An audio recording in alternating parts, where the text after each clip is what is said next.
If you're a Pittsburgher, you're a Steeler fan, first and foremost. Everybody's from Pittsburgh. My father's side and my mother's side.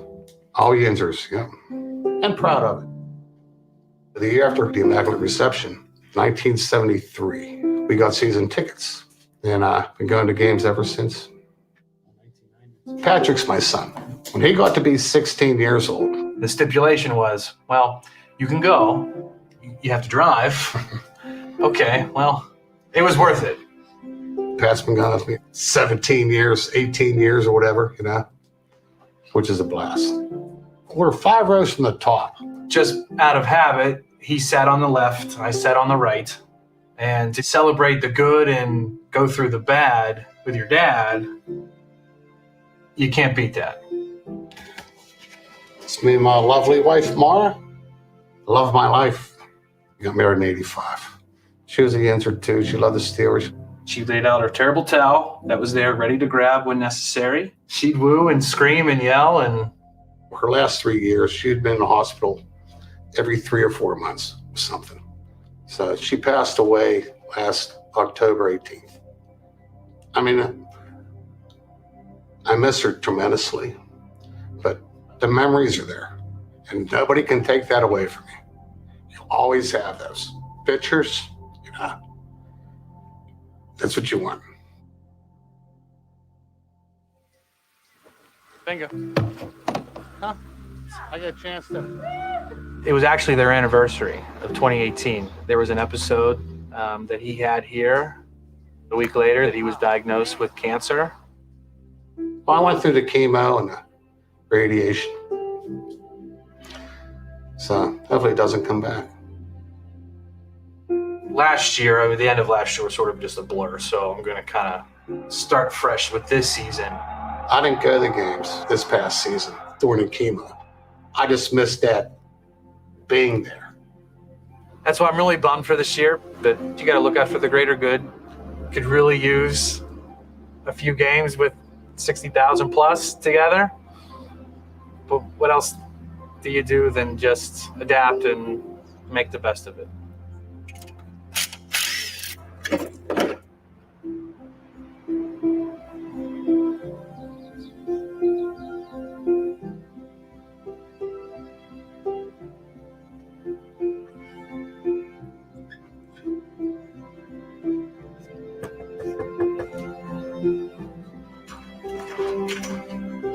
Hey, Ryan Shea's here. How you doing? I'm doing wonderful. It is a pleasure to meet you. It's a pleasure to meet you. Come on in. Thank you so much. First of all, I want to tell you, on behalf of Pepsi and the Steelers, we know you can't make it to the game this year, so we wanted to bring the seats to you guys. Oh, beautiful. Oh, look at that. I know what it's like to lose something you love, so we just wanted to make sure we brought it to you. Thank you. They feel the same? Oh, like Heinz Field. Mom would have loved this. Yeah. It's like What a moment. there to go in front of you. In the toughest times, you lean on the people that you love the most. Yes. Oh, we have each other, and that's good enough for me. I hear that.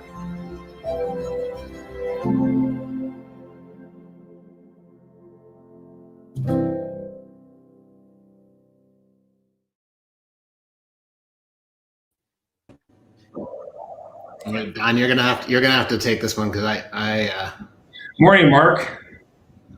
I'm a little teary.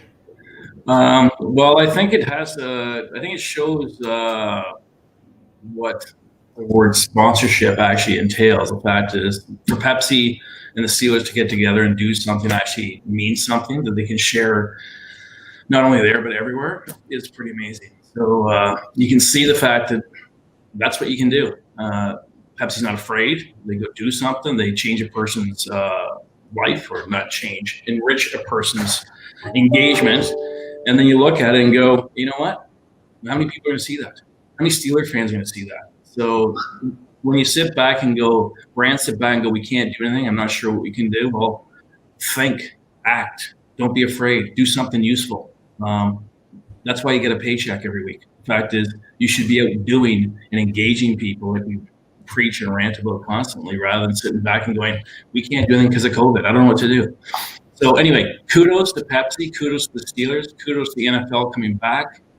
I know you ranted on the CFL a few weeks ago. Pretty interesting that we got everything from the Masters, golf, U.S. Open, tennis, every major sports league is live and there. And unfortunately, the CFL can't make it. So I think it's one of the most exciting times in sports. Anyway, over to you now. Well, welcome to Bourbon Street, and let's kick it off with the NFL.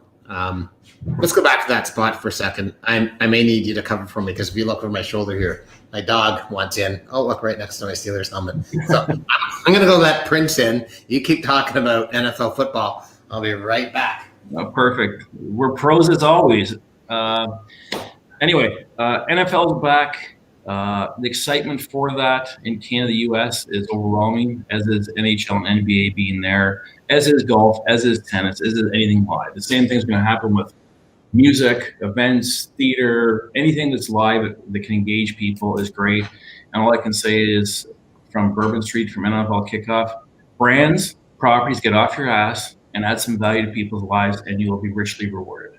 So what do you, it's interesting. So yesterday we had our Sponsorship X webinars. We had the Buffalo Bills on. They know their first 2 home games, they will have no fans based on direction from the governor of New York. They talked about aiming for their Chiefs Thursday night game. They have the Super Bowl champs there. Steelers have announced no fans for the first couple of games. We're going to talk about the behavior of the fans at the game last night in a minute, but it was interesting. I don't know if you had a chance to watch the Chiefs dismantle the Texans, but it's interesting to see and hear how loud a crowd of fans could be. Twitter and other brands, Bud Light have done some cool things where they're creating fan cams so that some of those fans can feel like they're in the stadium. But it's an interesting value proposition where 70+% of the revenues of the NFL come from television rights, but for local sponsors and those teams, that 50, 60, 70,000 people, that 3 to 7 hour tailgate, the bars, the restaurants, the visiting. I mean, you and I have been to Pittsburgh. We love our Steelers. Have been down there with our sons, and that town is black and yellow. And so, as you said, I think what the Steelers, Pepsi, and NFL has done, beautiful storytelling. But don't you find it a bit odd that you've got this uneven value proposition? So if you're a league partner, some places you'll have fans, some you won't. Well, yeah, I mean, you can't dictate what people are going to do or what municipalities or leagues are going to do. Right. I think right now we need a big cup of shut the fuck up. Things, you just need to be resilient. Focus on the positive. Don't focus on woe is me. Like, the fact is, everyone's doing their best. We have ideas to do better. That's better. It's not going to be equal. Let's not worry about it. Let's do what we can possibly do to have the best engagement possible, have the best reality possible, and stop the whining. Like, fuck, great shit, great stuff's coming back. Yeah, there's some spikes everywhere. The fact is, we need to be more resilient.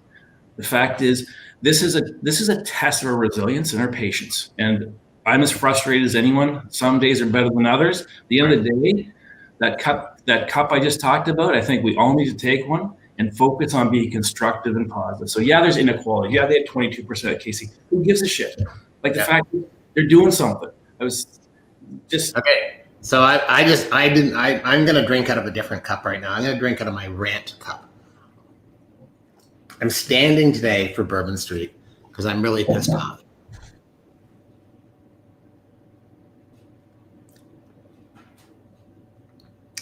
The NFL put together an advertising campaign, says it takes all of us. They allowed their players to put stickers on their helmets of some of the black people that have been murdered.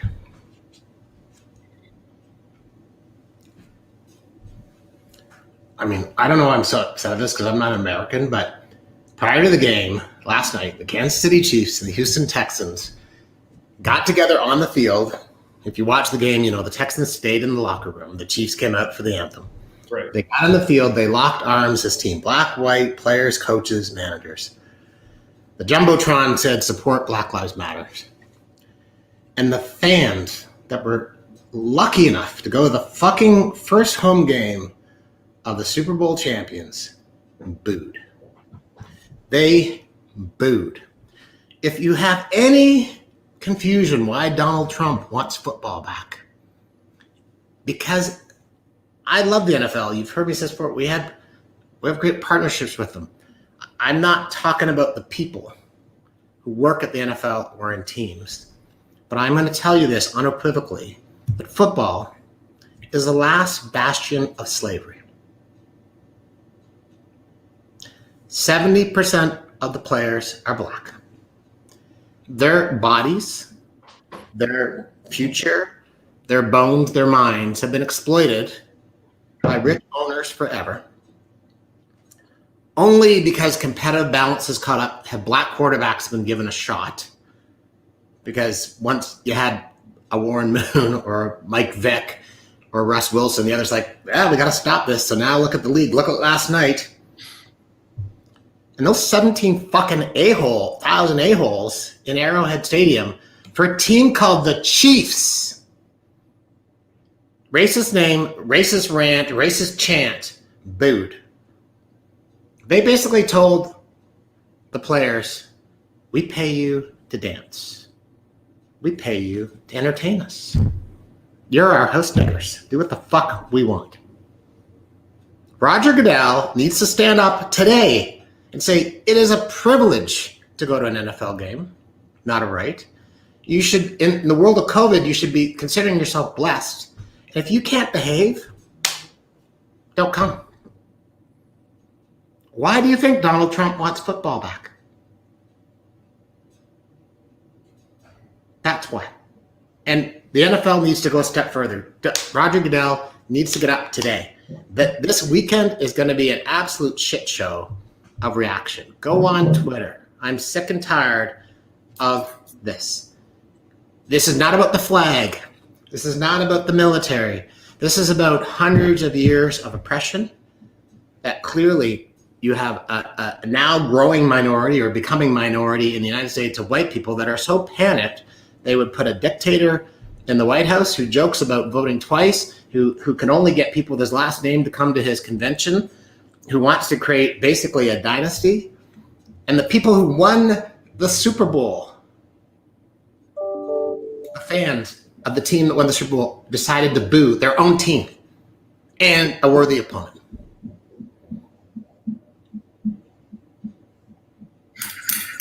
I'm not laughing at you. I'm wondering if you're done or if we should have a conversation on this. I'm going to show a video in a minute from the Miami Dolphins. Yeah. But you know what? Say something just to calm me down. So the comment I'd have is, I think the reality that you just talked about is some realities we've talked about in the past about the waning support for Black Lives Matter and the real systemic racism that is in the US, per se, in Canada and globally. The second thing is, I think mentioning Donald Trump in this conversation actually denigrates the real issue. The real issue is not Donald Trump. The real issue is systemic racism. Yeah. Beyond black, against anything different. Right. And the fact is, I think what you'll see is the brutal reality of what today is like when we try and hide behind these politically correct, say the right thing, do the right thing. What you just saw there was raw emotion of what people truly think. And the fact is, that's the harsh reality. That's the reason for conversation. That's the reason for the video you're about to just show right now. That's the reason this conversation or the distraction or what you saw last night that you're ranting about, I think is a good thing. Why is it a good thing? It's going to keep the conversation going. It's going to keep the reality going. You can't hide from the shit. So the out of every negative comes a positive. The positive here is this conversation is going to continue, hopefully for 16 or 20 more weeks. It's going to become a powder cake to actually have a real discussion and keep it front and center for more people to do more things. So as bad as it was, as disappointing as it was, I think it's the best thing that could happen if we want real change. No, and listen, I once saw Trevor Noah talk, and he said the worst type of racism is the person who's smiling at you, but in their mind they're like, you can't date my daughter, right? So my point, and then we're going to watch the video. I love what the NFL is doing with things like NFL Vote, where they are encouraging, they're using their platform to say vote, because it's a category issue. There's only so many people who are going to vote for the bad guy. The more people to vote, the better the odds. Roger Goodell needs to stand up. I'm going to keep saying it. He needs to stand up. And brands, because you and I are in the marketing business, Do what Nike did. Pepsi, great ad. Now Pepsi, go a step further. Go a step further and demand for justice. Demand for an end to racism. Don't do it with your Kendall Jenner ad, by the way. That's just a little friendly advice. Okay, I want to share with you a piece of content that came out yesterday. It's amazing, from the Miami Dolphins. Eric, play it. It'll give me time to go and freshen up. Good authentic. That's good. Or is it just another symbolic victory? Now there's two anthems. Do we kneel? Do we stand? If we could just right our wrongs, we wouldn't need two songs. We don't need another publicity parade. So we'll just stay inside. Until it's time to play the game. Whatever happened to the funds that were promised? All of a sudden, we got a glass pocket. Bottom line, not be that profit. Can't open the heart was controlled by your wallet. 2,000 patches. Fireworks, trumpets. We're not public. Don't publicize false budget. Ask abundance, and we shouldn't have a say. If you speak up for change, then I'll shut up and play. If we remain silent, I would just help. If they don't have a voice, we're speaking up for their help. Not enough to act like you care for the truth. Millions of free-game patriots get paid to do it. Lift every voice and sing. It's just a way to save face. Lose the mask and stop hiding the real game face. So if my dad was a soldier, but the cops killed my brother, do I stand for one anthem and then kneel for the other? This attempt to unify only creates more divide. So we'll skip this song and dance. And as a team, we'll stay inside. We need changed hearts, not just a response to pressure. Enough. No more fluff and empty gestures. We need owners with influence and pockets bigger than ours. To call up officials and flex political power. When education is not determined by where we reside. And we have the means to purchase what the doctor prescribed. And you fight for prison reform and innocent lives. And you repair the communities that were tossed to the side. And you admit you gained from it and you swallowed your pride. And when greed is not the compass, but love is the guide. And of course, don't punish skin color, but punish the crime. Until then, we'll just skip the long production and stay inside. For centuries, we've been trying to make you aware. Either you're in denial or just simply don't really care. It's not a black-white thing. Or a left-right thing. Let's clean the whole bird. And stop arguing about which wing.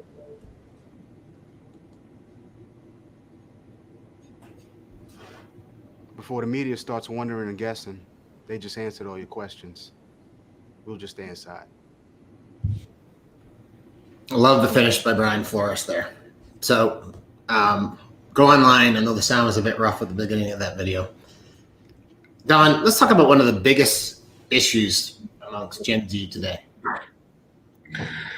Yeah, so you've got, if you look at, and this is before COVID, but it's even exacerbated by it, is the fact of mental health, anxiety, depression, suicide. If you look at across the board, it's a big issue, but it certainly hits the youth. And from a top of mind perspective of causes or issues that drive the impact among 13, 21-year-old, the mental health, suicide, that type is number one. I mean, we measure hundreds. It's number one issue today. Anti-bullying, which actually relates into creating or one of the drivers of obviously suicide or mental health, is all those things in combination are having a massive impact. A very interesting thing, being a bit of a data nerd, is the fact that right now, if you look at social media among Gen Zs, the excitement of YouTube, Netflix, Facebook, Instagram is dropping significantly since February.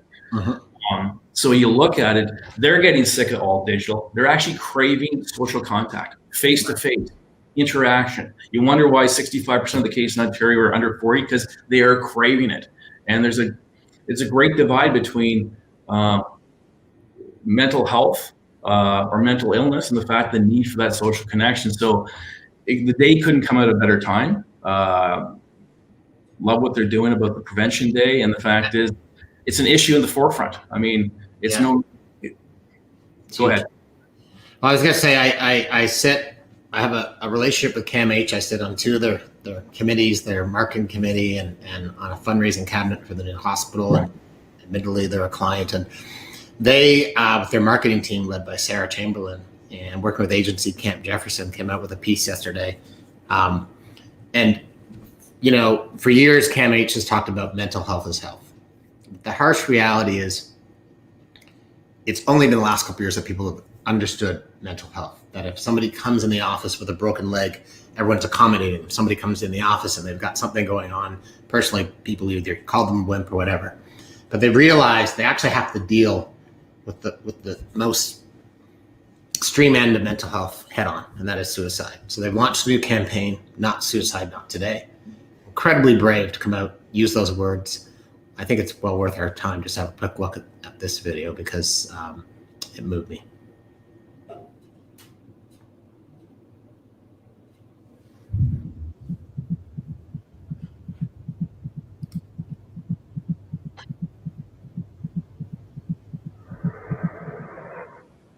Not today. I'm here. You can tell me anything. I see you. We're in this together. Breakthroughs are happening. Treatments are evolving. The stats can change. Society can change. We can all say, not today. Not today. Not today. Not today. Not today. Not today. If we're together, bound to be better. When we're together. So Don, we've talked a lot over the last few weeks that, mental health has become an organization and a cause that people need to get behind. Flipping on the other side of the spectrum, we've had several discussions about we, and of course, word came out this week that we is closing up operations in I'm not sure death of we is totally is fair, but closing, no, shouldn't laugh about that. Closing operations in Canada. But I'm a bit confused because I can't quite figure out, is we closing or is we the charity closing and we the business is staying in alive? And I'm hearing excuses from the Kilburgers like, oh, we wish we never picked up the phone. So you're trying to pretend you didn't make the call to the federal government for $1 billion. And we weren't going to profit from a thing that had a publicly stated $45 million management fee. And now you're acting like it's everybody else's fault and the sky's falling and we're going to sell off our real estate, take the profits and then do an endowment forever. But what is going on? Is we open or closed? I only know what's in the press. And the fact is, the first thing is that you feel for is 115 people that were just laid off on top of the hundreds were laid off before that and probably impacting 400 family members because incomes are gone and jobs are not easy right now.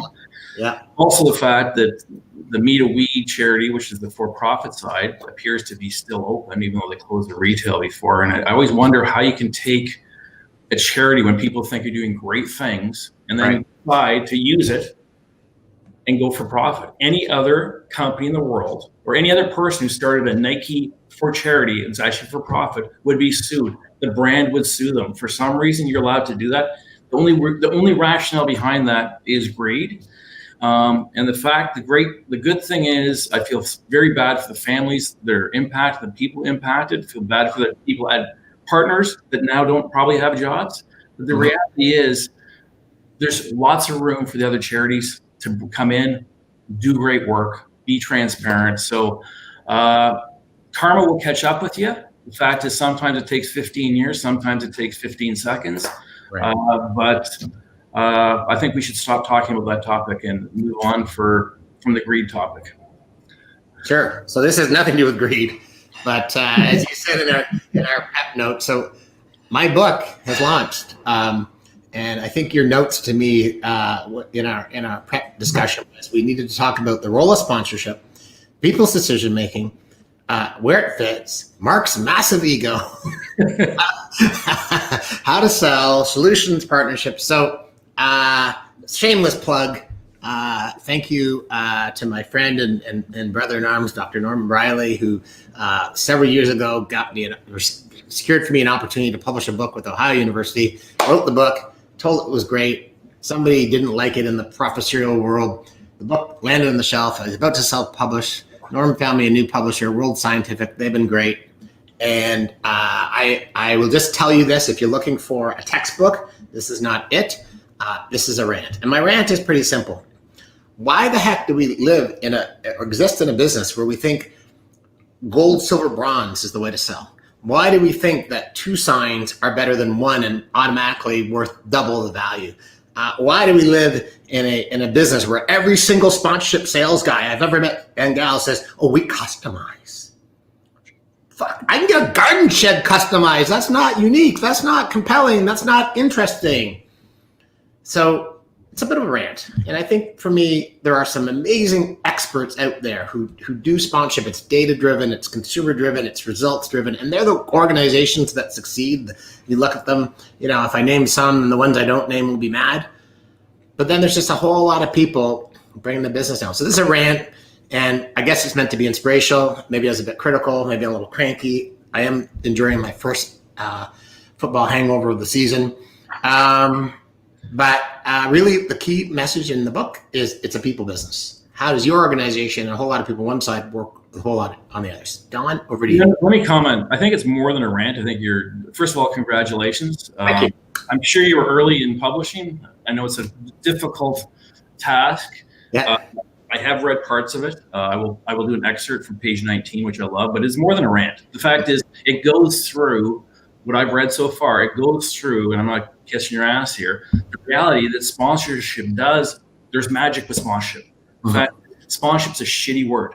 Sponsorship means I pay for rights and I get nothing. It's a bad word. If you look what the Pepsi just did with the Steelers, you actually have rights and you build content. It's up to you to build content as the brand. So realistically, we measure everything, we evaluate everything. The fact is sponsorship works, done well. And the fact is, I think you're doing yourself a disservice by calling it a rant. It actually does have some great nuggets to actually say, take it as the ultimate of all marketing coming together.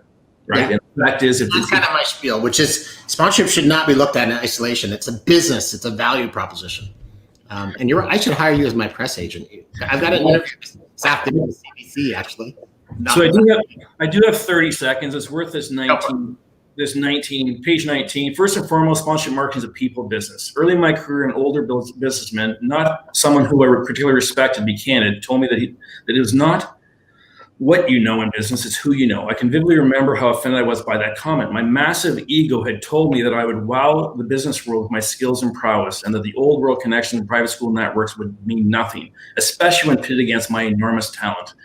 I looked at him like he was a corporate dinosaur whose shoddy advice and flawed wisdom gave him zero credibility. Unfortunately, I was wrong and he was dead right. And the fact is, there's more in here than a rant. I'm not pushing it. The fact is, sponsorship is magic if done right. I think if you look at what's going on right now with Pepsi, Heinz Field, that's magic.